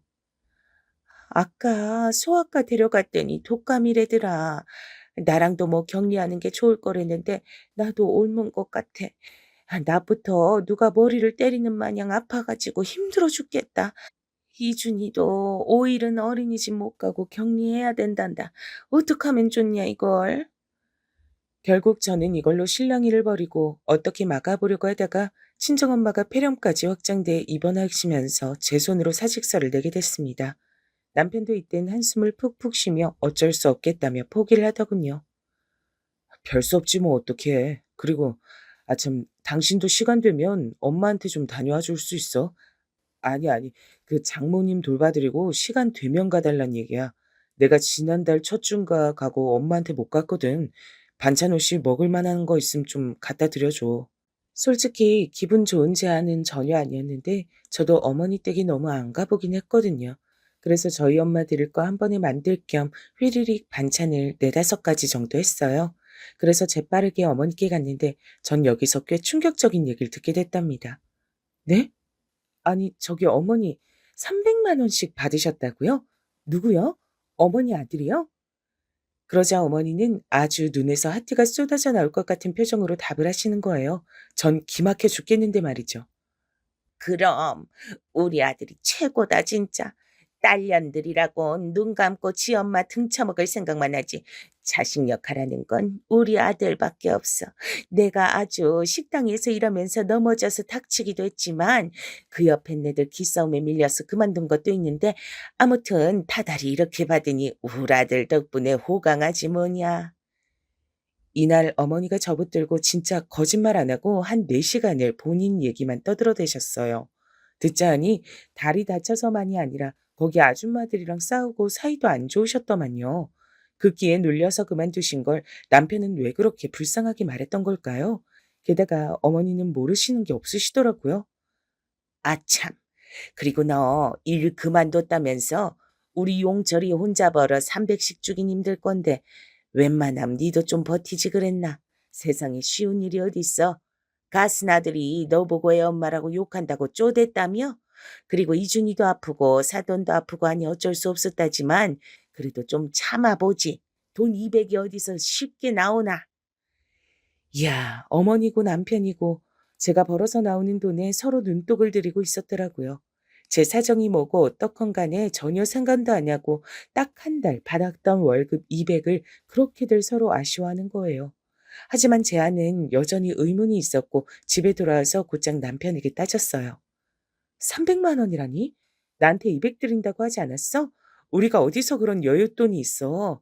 나보곤 카드값 나가는 거 따박따박 가계부 쓰라고 하고 하나씩 다 검사하더니 어머니한테 300이나 드리고 있었던 거야? 남편은 이때 슬쩍 난감한 표정을 지었지만 이내 그런 얼굴은 금방 사라지고 얼버무리더라고요. 엄마 아프고 치료받을 것도 있고 한의원도 다닌다 그러는데 그거 일일이 다 먹이긴 힘들어서 그랬어.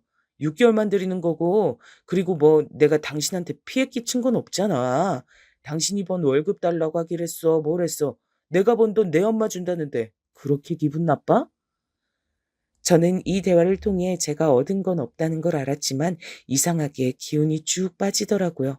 더 싸우고 싶지도 않고 언쟁을 벌이고 싶지도 않고요. 이제 남편과 제 사이에 더 나눌 뭔가가 없을 것 같단 슬픈 예감이 들었어요. 하지만 제가 이렇게 마음을 놓아버릴 여유도 없이 그놈의 집안 행사는 또 찾아오고 말했네요. 그건 바로 어머니 칠순잔치였죠. 남편이 아닌 어머니 본인이 직접 전화해서 저한테 욕을 하시더라고요. 그간 딸만 넷 낳고 아들 하나 낳기까지 고생하면서 살아온 내 인생이 너무 서글퍼서 좀 대접을 받고 싶다. 내가 그래도 늙음하게 말년에 복이 있긴 한 거지. 이준어멈 네가 좀 제대로 준비해줘봐라. 반짝반짝하고 촌스럽게 시뻘겋게 그렇게 좀 해줘라. 남들 다 그리 하더만. 뭔 놈의 요구사항은 그렇게 까다로우신지. 본인이 직접 전화해서 부탁하는데 싫다고 할 수도 없고요. 남편에게 이런 상황을 말했더니 또 얄팍하게 말을 뱉더군요. 엄마가 해달라면 좀 그렇게 해드리면 되지 뭐가 문제야. 부페랑 연동돼 있는 홀들 많을 테니까 당신이 인터넷으로 좀 알아봐. 아마 전 이 무렵 때부터 남편과의 대화를 짧게 끊었던 것 같아요. 길게 말해봐야 속만 터지고 이상하게 새벽쯤만 되면 우울감이 들고 남편과 한방 쓰기도 싫더라고요. 어느 순간부터 아이방에 와서 자꾸 남편과는 최소한의 소통만 했어요. 헌데 사람이 누울 자리를 보고 눕는다고 이런 요구를 하더라고요. 우리 남편 70년대 사람인데 왜 이렇게 고지식하고 50년대 아저씨들 같을까요? 당신이 지금 이 집에서 딸이자 며느리 노릇을 하는 셈이니 이번엔 누님들을 좀 중재해서 불러 모아봐. 다른 날도 아니고 칠순이잖아. 내 말은 누님들이 들은 척도 안 해.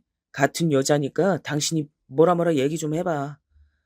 전 조금도 내키지 않았지만 진짜 이 큰 행사만 끝내고 두고 보잔 생각이었어요.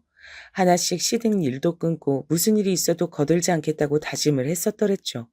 하지만 제 말을 들은 신우들 역시 순조롭게 따라와 주진 않았고 이게 뭐라고 제가 중간에서 고생을 해야 되는 건지 답답했어요. 이제 더 이상 제 앞으로 말려드는 일거리 다 받고 싶지 않더라고요. 뭐?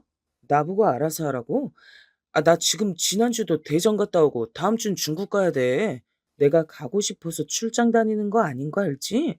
칠순이 일생에 어디 2번씩 오는 것도 아니고 이제 와서 손 뗀다 그러면 어떡해. 처음부터 하질 말든가.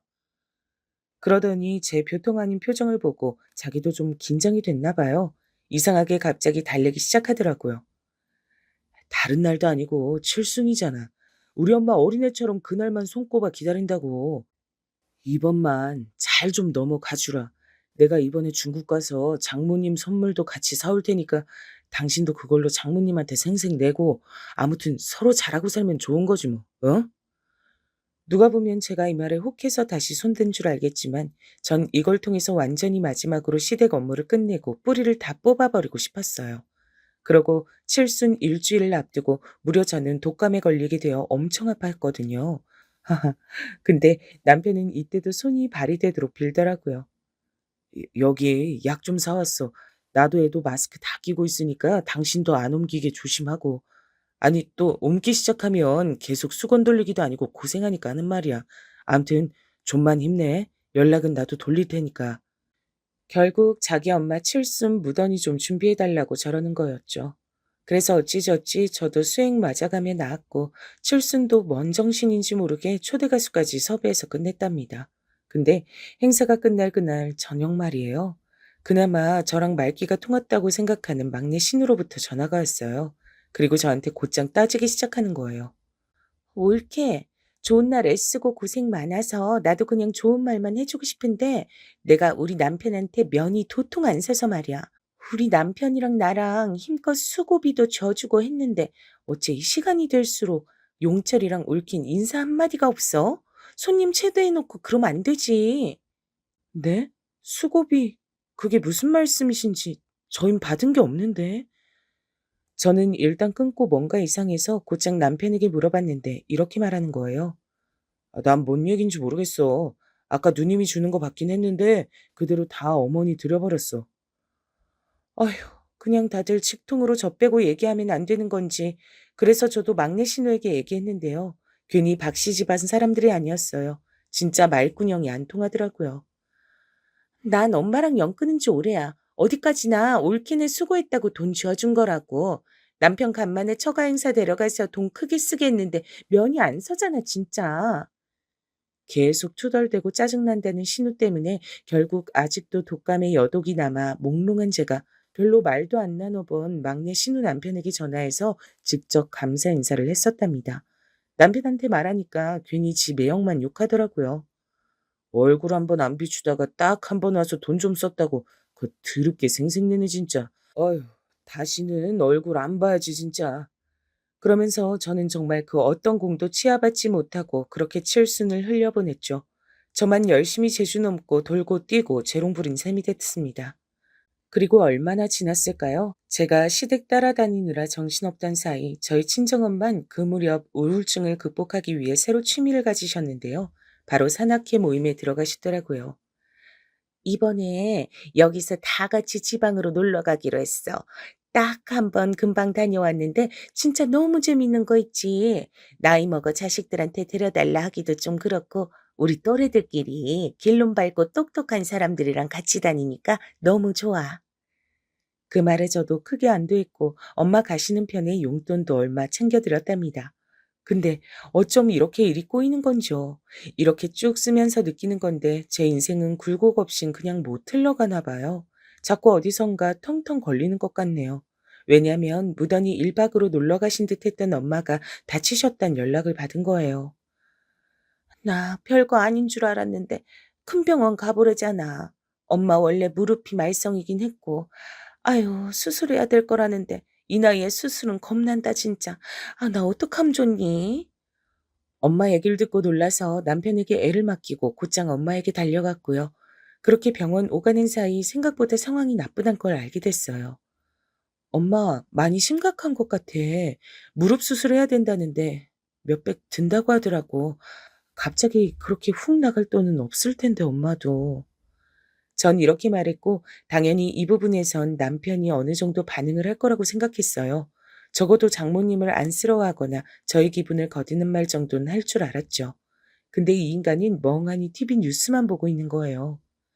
자기 내 얘기 듣고 있는 거 맞지? 엄마 무릎 수술해야 된다고.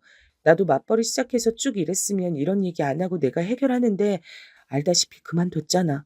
그때도 엄마가 이준이 많이 봐줬고. 그래서 말인데 수술비 좀 내줄 수 있어? 그러자 남편은 제 말에 좀 찔렸던지 바로 이렇게 말하더라고요. 그럼 당연히 그렇게 해야지. 난 도리는 하는 사람이야. 장모님 이준이 봐주시고 고생 많으셨는데 당연히 우리가 금옥해드려야지. 그래, 그럼 잠깐 엄마가 아까 톡으로 보내준 내역 있거든? 저는 거기서 내역을 찾아내 남편에게 얘기했는데 당장 간이라도 꺼내줄 것처럼 말하던 인간이 갑자기 말을 바꾸는 거예요. 아니, 300 정도 든다고? 무릎을 뭐 열어야 돼? 근데 이거 정확한 금액은 아니잖아. 엄마도 대중 없이 주변에서 듣고 말한 것 같은데 큰 차이는 없을 것 같기도 해. 아무튼 그 정도 든대. 그런데 이 인간이 바로 어떻게 뭐라고 못하고 계속 말을 돌려가면서 트집을 잡는 거 있죠? 그것도 아주 치사하고 비열하게 말이에요. 암만 그래도 갑자기 이렇게 목돈을 대뜸 내놓으라 그러면 이래서 자식 하나면 골치 아프다니까. 혼자서 다 몰아서 부담해야 되고 이게 뭐냐고. 우리도 돈 나갈 때가 천진데 쎄 빠지게 이래서 이렇게 쭉쭉 물쓰듯 나가버리면 무슨 사는 보람이 있냐? 어머, 여보, 진짜 말 그렇게 할 거야? 그럼 어떡해. 나라고 이런 청구서 당신한테 내밀고 싶었는 줄 알아? 나도 내 돈으로 할 수 있으면 했어. 근데 상황이 안 되고 엄만 많이 아프신 거잖아. 이렇게 말을 해도 남편은 여전히 꿍한 얼굴로 제 쪽을 쳐다도 안 보는 거예요. 저도 아마 그쯤부터 이성을 잃기 시작했던 것 같아요. 자식이 하나라서 다 부담하니 골치 아프다? 그럼 자기 어머니는 자식이 없어서 당신 혼자 다 냈어? 나 진짜 말을 곱게 할 수가 없네. 누님들 어쩌고 핑계대가면서 당신 옆에 있는 나까지 맞벌이하란 식으로 눈치 줘놓고 뭐? 당신 매달 300 드리는 거 아직 끝나지도 않고 몇 달 더 남았잖아. 와, 어떻게 이딴 식으로 나와 사람이? 남편은 제가 꽤 흥분해서 말을 하고 듣다 보니 지도 할 말이 없는 사안이라 그런진 몰라도 약간 긴장을 빡 한 느낌이었어요. 내가 우리 엄마 수술비 좀 되는 것 같고 당신한테 이렇게 구걸하듯이 일일이 다 따져 말하고 허락 구해야 돼? 진짜 내 인생 너무 불쌍하다. 그럼 난 왜 자기네 집 식구들 따라다니면서 중재한다고 용 쓰고 어머니 챙겨야 했어? 남편은 여기서 큰 한숨을 들이내시더니 대충 달래려는 손짓을 하며 얘기를 끝내버리더군요. 됐어, 됐어. 이제 그만 알았으니까 더 얘기 안 해도 돼. 우선 내가 돈 100만 원은 어찌저찌 만들어서 보내줄 테니까 나머진 좀 기다려봐. 갑자기 달라 그러면 어떡해? 이러면서 막판에 짜증을 내며 얘기를 끝내버렸는데요. 저도 그러면 안 됐는데 하도 너무 속상해가지고 저희 친정엄마한테 이런 얘기를 다 했어요. 나쁜 놈 같으니라고. 난 지네 엄마며 누나들 싸움에 그렇게 끌고 다니면서 이용해놓고 진짜 나쁜 놈이야. 벌 받아야 돼, 그 놈은. 아이고, 됐어, 됐어. 그럴 것 없다. 내가 내면 돼. 적금 하나 끼면 될 거야.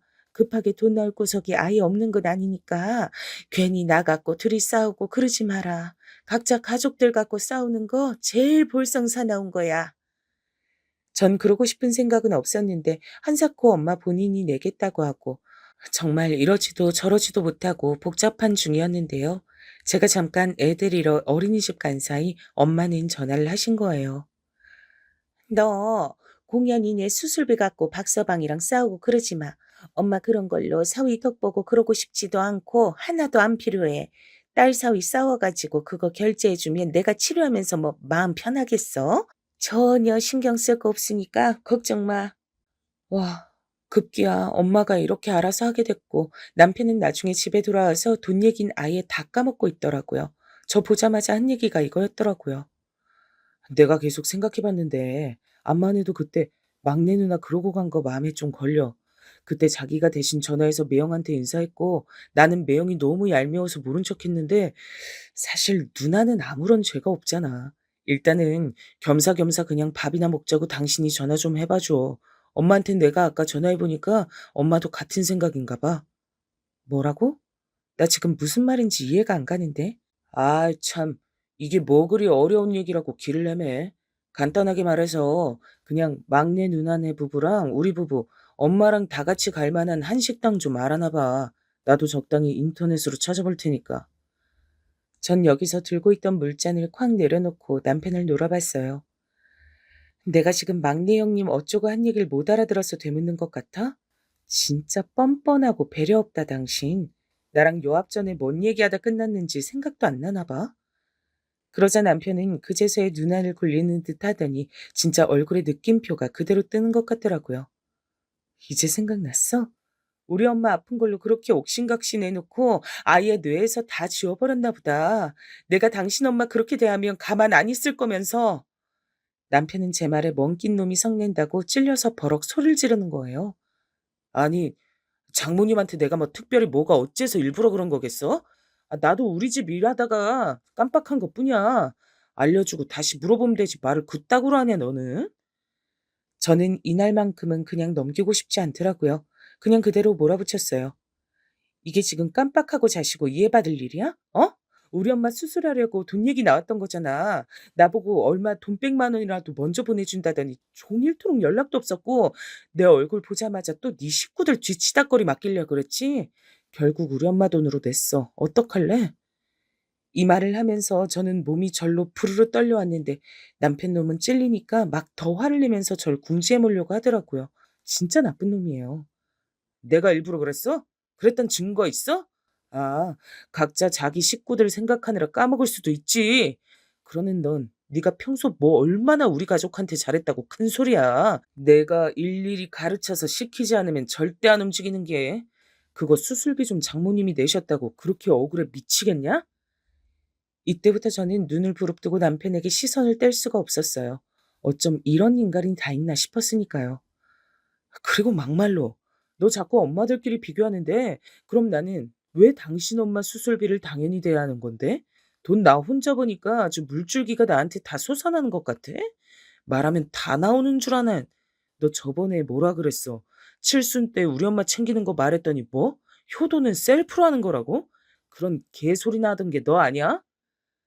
전 여기서 정말 천둥 번개가 정수리를 스치듯 어마어마한 충격과 깨달음이 일어나더군요.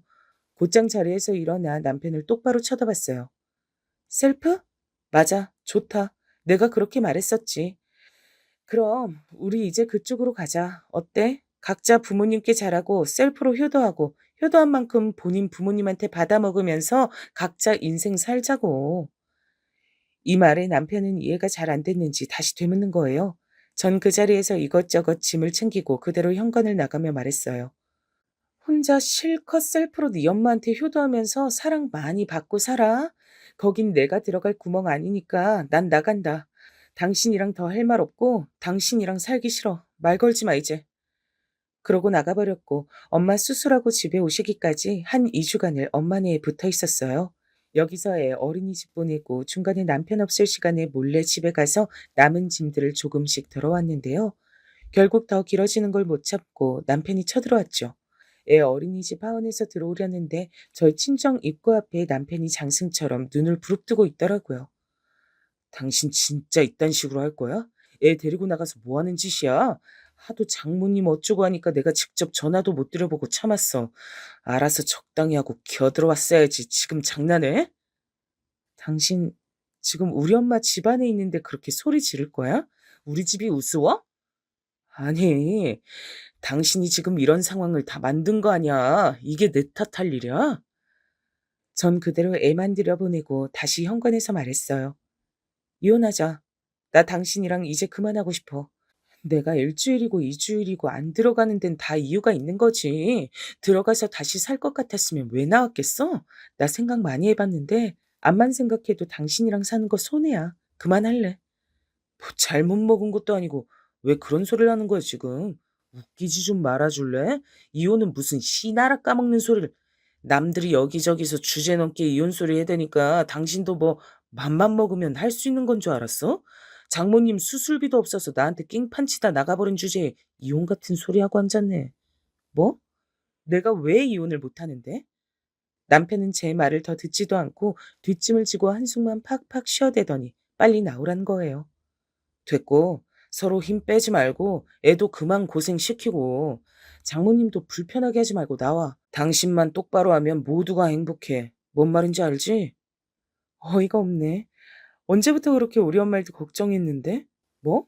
이혼할 주제가 안 돼? 그럴 주제 되는데? 당신보다 낫지. 없는 형편에 돈 300씩 시댁에 갖다 붙는 당신보다 난 아주 여유 있어. 어디서 명령질이야? 어우, 이걸 진짜 좋은 말할 때 빨리 들어가서 애 데려 챙겨 나와라. 더 큰 소리 안 나게. 이야, 이 인간 이제 보니 더한 짓도 저에게 하겠더라고요. 저는 번뜩 생각나게 있어 후다닥 들어가서 엄마에게 말하고 그걸 챙겨 나왔고 남편은 지 기준에서 제가 정신 차린 줄 알고 팔짱을 끼고 입구 앞에 서 있더라고요. 뭐야, 애는 왜 혼자 나와? 짐이랑 다 갖고 나오라니까. 이거나 볼래? 당신 주제 파악시켜줄 종이야. 보고 화병 나서 찍고 그럼 큰일 난다, 당신. 적당히 보고 돌려줘. 그러고 전 서류를 남편에게 내밀었고 남편은 오만상을 찌푸리며 그걸 받아서 보더군요. 이게 뭐, 뭐야? 땅이, 이건 무슨 몰래카메라도 아니고, 이게 뭐, 나보고 이거 어쩌란 거야? 전 그걸 다시 훅 뺏어서 등 뒤로 돌리고 쏘아붙였어요. 뭐긴 뭐야? 당신 주제 파악해주는 종이라고. 이쪽 부지 땅 우리 엄마 거라고 적혀 있잖아. 안 읽었어? 읽어놓고 왜 모른 척해? 현실 부정하고 싶어 죽겠지? 그리고 전 다시 숨을 헐떡여가며 마구마구 쏟아냈어요. 야, 나는 우리 엄마한테 그깟 수술비 안 들여도 물려받을 돈이 300억대 재산이 있어. 뭐? 이혼할 주제? 세상에 그런 말도 그런 자격도 필요하냐? 당신이나 앞길 잘 살 걱정이나 해. 그간 그렇게 어머니한테 올인했으니 알곡같이 다 모아주셨을래나 몰라. 그 돈 천 얼마 나중에 받아다가 영원히 엄마 꽁문이나 쫓아다니면서 쳐살아. 다신 여기 얼씬거리지 마. 그러자 남편은 눈동자가 엄청나게 흔들렸고 막 입에 거품을 물더라고요. 다, 다, 당신 미쳤어? 어따 대고 말을 지금 그따구로 미치려면 곱게 미쳐. 왜? 현실을 지금 눈으로 보고 나니까 실감이 안 나지? 평소에 내가 얘기한 게 없으니 몰랐겠지. 엄마 재산은 엄마 거고 난 나고 그렇게 열심히 살았건만 당신은 아주 나를 천의 고아처럼 부려먹으려 들더라. 그리고 뭐? 자식 하나라 지질이 궁상으로 부모한테 다 쏟아받는다 그랬지? 남편은 상황 파악이 뒤늦게 됐는지 연신 콧바람을 몰아쉬며 이젠 저 말고 다른 쪽을 쳐다보면서 부들부들 떨고 이를 갈고 난리가 났다군요. 왜? 분해? 당신도 당신 엄마한테 몰아서 받지 왜? 야구르지? 날 아주 알거지로 알고 그지같이 끌고 가려다가 본인이 그지인 거 현실 파악되니까 죽겠지 아주? 이렇게 저도 잔뜩 독이 올라서 쏟아부은 건 그간 당했던 내용이나 이날 와서도 너무 당연하게 절 한여부리도 끌고 가려고 했기 때문이에요. 전 말도 제대로 맺지 않고 그 길로 들어와 버렸고 남편은 그 뒤로 우물쭈물거리다가 지 엄마랑 누나한테 다 알렸더라고요. 그래봤자 누나들도 편들어주지 않고 어머니도 뭐 어쩔 도리가 없었을 거예요. 그렇게 남편은 눈 말짱이 뜨고 이혼당했고 전 엄마 쪽으로 넘어온 그대로 잘 살고 있어요. 이혼 갖고 엄마도 꽤 말이 많으셨지만 전날 남편이 찾아와서 부린 꼬라지를 다 알곤 입을 못 다무시더라고요. 그 와중에 남편이 우리 엄마한테 전화해서 저 말고 엄마를 구슬려 달래볼 생각으로 연락했었나 봐요. 아니, 나보고 글쎄 장모님 몸 좀 괜찮으시냐고 연락 온 거 있지. 대충 말하다 끊긴 했어. 이 말에 너무 화가 나서 전 남편에게 문자를 보냈어요. 당신 한 번만 더 우리 엄마 쪽으로 개수작 부리면 애도 못 보고 더 추한 꼴 당할 줄 알아. 접근 금지야. 이쪽에 그 누구에게도 내가 먼저 하기 전까진 하지 마. 알았어? 그리하여 남편은 세상 지 발밑에 두고 절 골려먹고 함부로 대하다 역공격을 당했고요. 다 쓰러져가는 그 연립에서 자기 엄마랑 단둘이 아주 오붓하게 잘 살고 있답니다. 당연히 어머니는 막내로부터 받았던 그 월 300씩의 용돈을 모아두었을 리 따위 없었고요. 싹 다 탕진해버려서 아들이랑 세상 그런 원수가 없는 지경이 됐다네요. 이건 역시 그나마 연락해왔던 막내 신우통이 들었어요. 내 동생이지만 나도 더 얘긴 못하겠다. 그냥 내 말은 그렇단 거야. 옳게도 그간 애썼어. 그럼 잘 지내. 앞으로 연락할 일 없겠지만 건강하고. 그렇게 마무리를 맺었네요. 처음부터 끝까지 이 집에서 유일하게 저랑 말이 통하는 사람은 막내 신우밖에 없는 것 같아요. 암튼 전 엄마의 땅은 그렇다 치고 당장 어떻게 굴릴 계획이 있는 건 아니기 때문에 한동안은 엄마와 저와 아이 3대가 같이 맞물려 사는 방안을 고민하고 있어요. 새로 집을 얻어야겠다는 생각이 들어 다른 지역 쪽으로 부지런히 집을 알아보러 다니고 있고요. 원래 저희 엄만 사위 있을 때 같이 얘기해서 알리고 싶어 하셨지만 전 절대 땅 얘기를 사전에 미리 오픈하지 않길 바랬거든요. 덕분에 인간 바닥 끝까지 다 보고 점검한 뒤 잘 정리한 것 같다는 생각이 들어요. 결혼하기 전에도 알았다면 얼마나 좋았을까요? 그거 하나가 가장 아쉬울 뿐입니다. 그럼 제 얘기 들어주신 분들 모두 건강하시고 평안히 하루 마무리 잘 하시길 바랍니다. 안녕히 계세요.